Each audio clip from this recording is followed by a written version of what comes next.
Recognized. Thank you so much. It is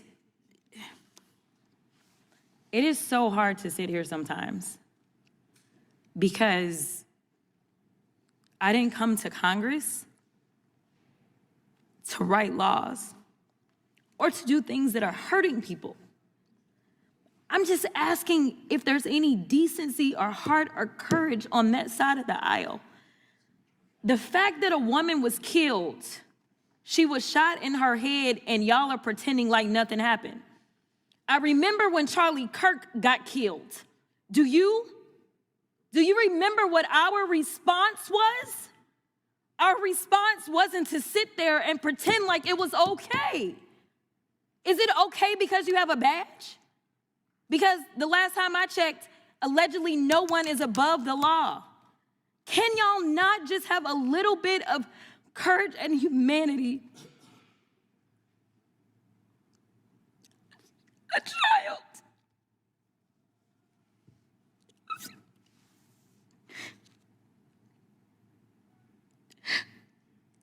A child has lost her mom.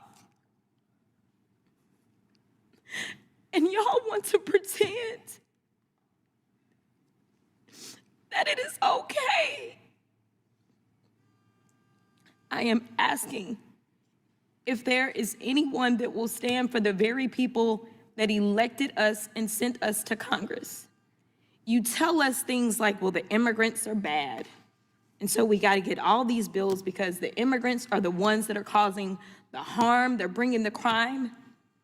The mayor of Minneapolis told y'all to get the fuck out. Yet y'all are the ones, it is this administration that is bringing crime to their streets. That's what's happening. It's the third incident where somebody has dropped an F-bomb in this committee, including the video. I'm sorry. Including the video that we had to watch earlier. Are your princess ears okay? Is it profanity? But The you're princess more ears upset offended. about my words The committee- than you are about the fact that a woman Are you is soft? dead. House of Representatives. The gentlelady Are we will offending your suspend princess ears? Are they that soft? all members will Well, maybe some of the suspend. kids out there. Mr. Chairman, it is the You're gentlelady's killing time. them. Kids. It is the gentlelady's time. Let's let her have her time.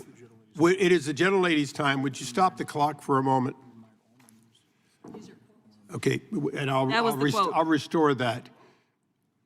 The chair will remind all members that the person controlling the time is not to be unreasonably interrupted.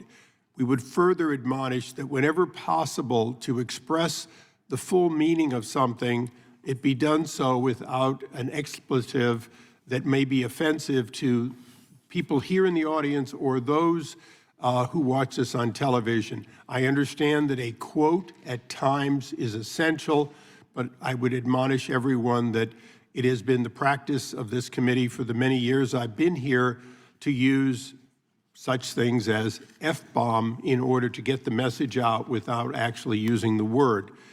Notwithstanding that, the gentlelady will be recognized for this time plus an additional 20 seconds. The gentlelady may continue.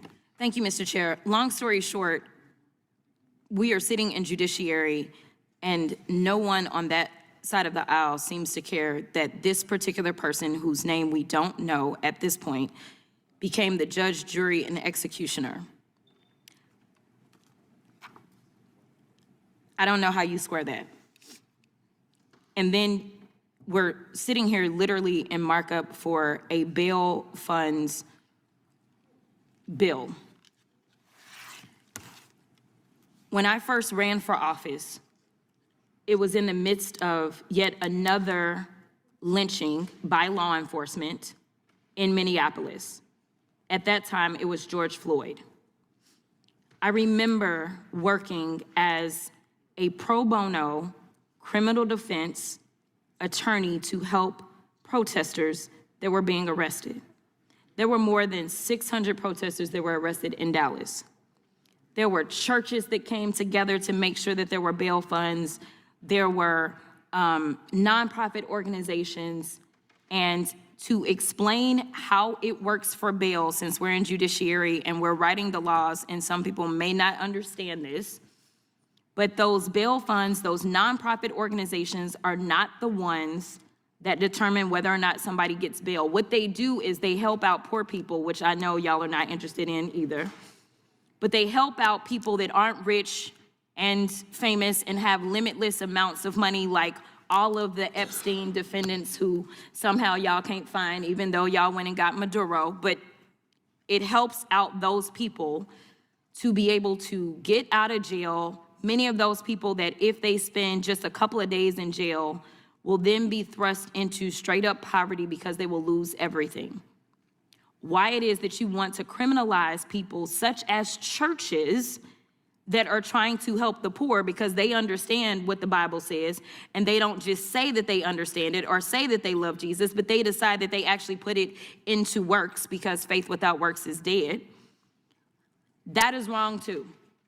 And I'm here to tell you that there's gonna be a lot of nonprofit organizations that are gonna step up in this moment because there are gonna be protests around this entire country because of the state-sanctioned execution that we all saw unfold, unless there is some kind of justice that takes place and we get the name of that officer and that officer is prosecuted. So I ask that law enforcement, we have oversight over them. I am the oversight ranker. Let's go ahead. In fact, I make a motion that we have a hearing in the oversight subcommittee as it relates to this particular issue and what took place.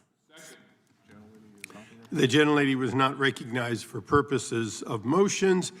Does anyone else seek recognition? Seeing no others, the question now occurs on the adoption of the amendment in the nature of the substitute. This will be followed immediately by a vote on reporting the bill. All those in favor of the amendment in the nature of a substitute, say aye. Any opposed? Darrell Issa, the chairman